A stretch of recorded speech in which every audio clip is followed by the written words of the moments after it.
Hello, today, I want to talk about the 10 earliest signs that you might be moving in the direction of dementia. And why is it so critical that we catch these signs and symptoms early while they're silent? Because dementia is not reversible. So if we wait till we have full-blown dementia, there's not a whole lot we can do about it. And therefore, any imbalance at all is going to be a sign of a brain imbalance and some degree of brain degeneration. So at the very basic level, dementia means that there is neural degeneration, that the brain cells, the neural tissue, the tissue that sends and processes signals just isn't working as well as it used to. And one way to think about this is a light bulb, that if you start off with a light bulb that has 100 watts, you can really brighten the room. So let's just look at it very, very simply that if we have this much brain function, if we have this many watts of output from the brain, then we have good brain function. If the function starts declining, then we have reduced brain function. And at some level, we're going to get down to a level where it's not working well enough, and we have dementia. Is that from birth up until about 20, 25 years old? We're pretty much home free. The growth and development of the brain is just part of a natural growth. But then from 25 years and onwards, now the brain will decline. We're going to lose brain neurons. And then at about 3/4 or so into life, we would see dementia, different degrees of dementia. And this is what we see in the general population that are heading for dementia. So it would be a whole lot better if we slow down the rate of decline here. And the time that we would hit dementia would move toward the very, very end of life. And this is what we typically see in the population, that the vast majority of people have some degree of dementia toward the very end of their life. But what if we could reduce that rate of decline even more, the rate of degeneration, so that we can live out our lives and never hit that level of decline, much less dementia, so that we could have good function all the way throughout life? And this is not impossible because there are people who get into their 90s and centenarians even who have good brain function, have clear and sharp to the very end. But if we really want to start slowing down that rate of degeneration, we need to understand what causes the degeneration so we can reduce those factors. And these causes include things like genetic factors, environmental toxins, oxidative stress, and chronic inflammation. And then there's also some clinical findings like protein aggregates, mitochondrial dysfunction, apoptosis, and autoimmunity. And these last ones here, protein aggregates, those are the little protein buildups that they find in the brains of Alzheimer's people, for example. Mitochondrial dysfunction is critical because mitochondria are little mini organs inside your cells that make most of your energy. So as we have a decline in mitochondria, we have less energy. So, of course, then that light bulb would start burning a little dimmer. Apoptosis is programmed cell death. So all cells are supposed to die. There's a turnover of cells, but if there's a problem, if there's a dysfunction to the timing of this programmed cell death, now we can have it happen at the wrong time or too early. And autoimmunity is when your immune system attacks itself, and that of course can speed up the degeneration.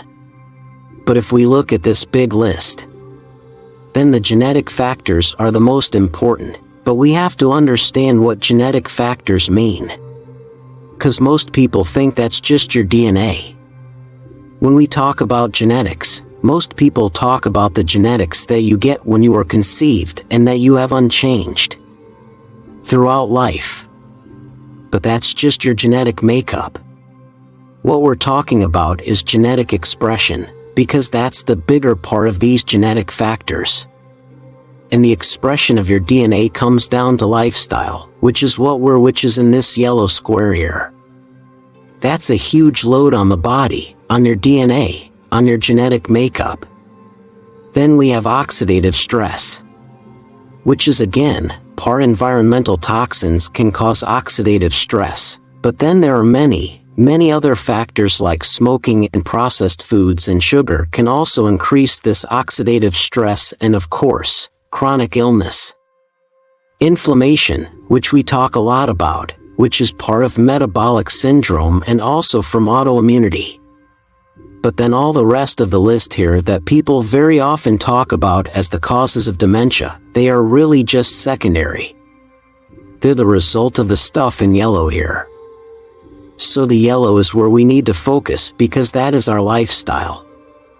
These are the things that we can affect, those are things that we have influence over. And I like to talk about the triad of health. So your health, you can think of it as a triangle where you have some chemical factors, you have some structural factors, and you have some emotional factors. So chemical, those are the nutritional aspects, the quality of the things that you put in, but also other chemicals that get in the way, like toxins, for example. Structure has to do with posture, and movement and exercise and flexibility and so forth. So there's a positive and a negative aspect to all of these three, and they're like three sides of a table. And all of these three will affect the environmental toxins, your level of oxidative stress, your chronic inflammation. This is where that comes from. And when we add it all up, then this becomes a body burden. This is like the chronic load that your body has to deal with whenever it's going through your daily, and the higher your body burden is, the more the load is on the lifestyle factors, and the more difficult it is for your body to express those genetic factors favorably. The first sign would be some kind of change in your special senses, like smell, for example. So if you start having difficulty in distinguishing different smells that you used to be able to, that could very well be a problem. That you're getting a little bit of brain degeneration. You could also have noticed that things that you do recognize, but they're more dull. They don't have that lively fragrance anymore. And then we have taste, of course, which is a combination of taste buds and smell. So when your smell starts to decrease, now the food starts losing some of that interesting flavor also. Another important special sense is vision. When you look at things, but it's not what people would usually associate with vision. It's not your visual acuity, whether you need glasses or not. Now, this would have more to do with a lack of depth perception because that has to do with brain processing. It could have to do with your peripheral vision as your brain doesn't have the same capacity to process. Then it starts to focus more right in front of you and you lose some of that periphery. And it could also be that you're seeing fairly well, but that you have a hard time interpreting and making meaning out of what you're seeing. And the next special sense is hearing. And it is inevitable with increased age that you're going to be losing some of those high frequencies. You're going to hear more of the lower frequency band. But even if you hear well, you might have trouble understanding speech. It doesn't sound as clear and it doesn't make as much sense anymore. And it could also be that you're not as good at determining the direction of a sound anymore, because all of that, of course, is brain processing. And the last special sense is touch. And here it could be that you start noticing a reduced sensitivity to pain, and it could also be that you're losing some of your tactile senses, the fine touch, and it could also be less sensitive to temperatures. Now, all the special senses have to do with processing incoming information, but the next one, number 2, has to do with motor function. So, now it's the type of information that the brain sends out, and this has a lot to do with. And one thing that you're probably familiar with is posture. As we get older, then people tend to have a hunched posture or a stooped posture.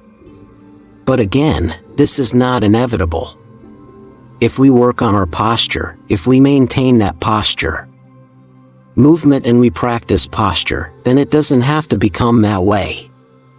Another thing you might notice is if your hands turn in, because part of a stress response is that we get in a defense posture. We roll our shoulders in, we pull our shoulders up, the hands turn in and it's the brain that's supposed to turn that off. So the better the brain is working, the quicker we can return to normal and get our arms into a normal posture, which is with the hands parallel to the body. Another important aspect is gait and arm swing. And here you can really kind of get detailed on looking at this. One thing that often happens is shorter steps. And then oftentimes when it gets more severe, elderly people start to shuffle. But it could also be simply asymmetrical. And this is something that you could look for. And it's interesting, if you look around you, you hardly ever see anyone walk with arm swing that is the same on both sides. So, however much the right and left arm is swinging forward and back, it should be symmetrical. Whichever side has the lesser arm swing is typically the weaker side of the brain. But, if you just start walking and practicing, now you're reinforcing, you're reviving these pathways and you're building up that aspect again. Another motor function is balance, because your brain has to process millions and millions of pieces of information every second for you to stand still when we only have 2 feet to stand on. And this could be that you notice you're a little clumsy maybe, or that you have more frequent falls, or maybe that you're just feeling a little bit unsteady. And closely related to that is coordination, which is your ability to move your body relative to other objects in space. And this could be something as simple as catching a ball. Or even maybe start buttoning a shirt.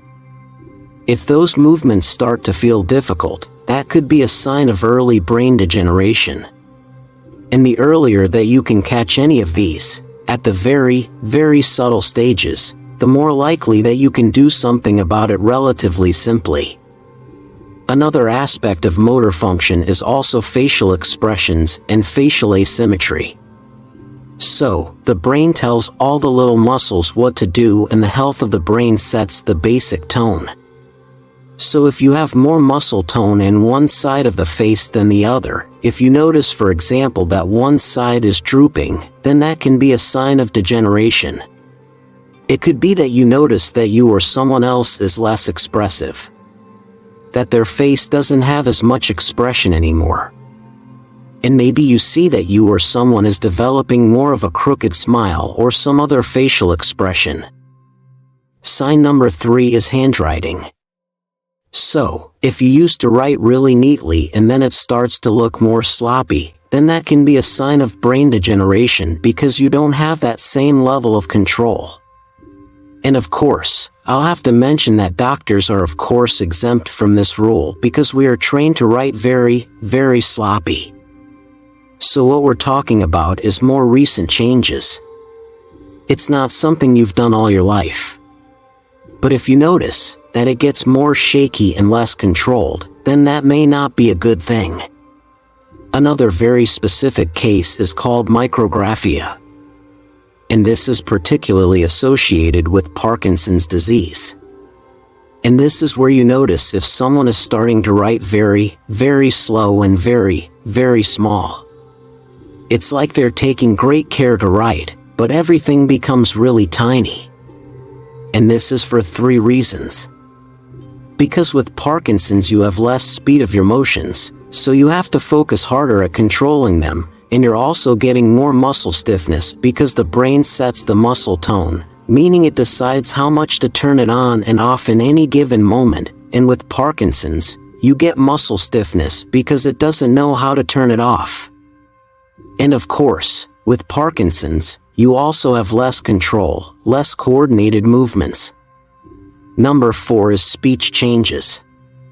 And here again, we're talking about very subtle changes that could be something like just a weaker voice or a softer voice, where someone used to be very expressive and now it pulls back a little bit. And this might seem strange to some people, but swallowing is a pretty complicated thing. A lot of things we take for granted. There's actually many, many different steps to them. And of course, the brain controls all of this.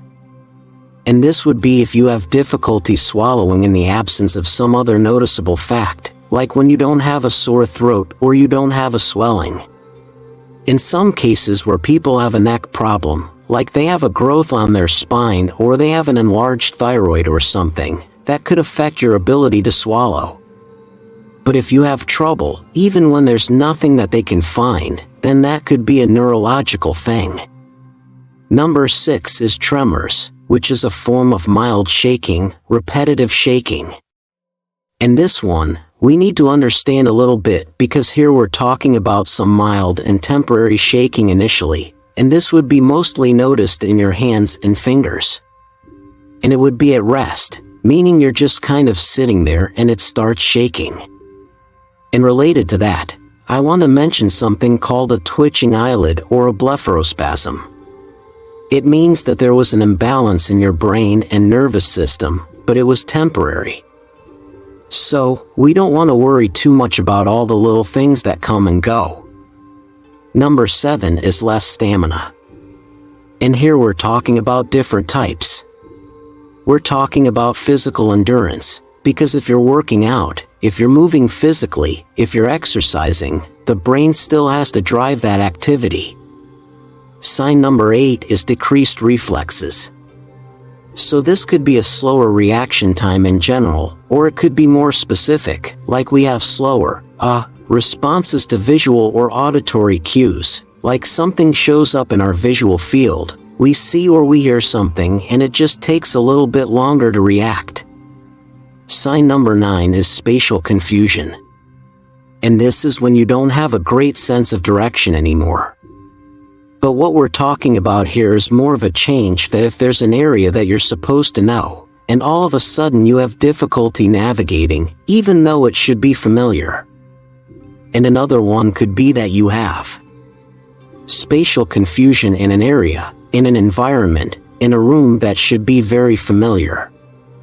And sign number 10 is a change in emotional effect. And that's another word for emotional expression, that there are some people who tend to have a very flat effect.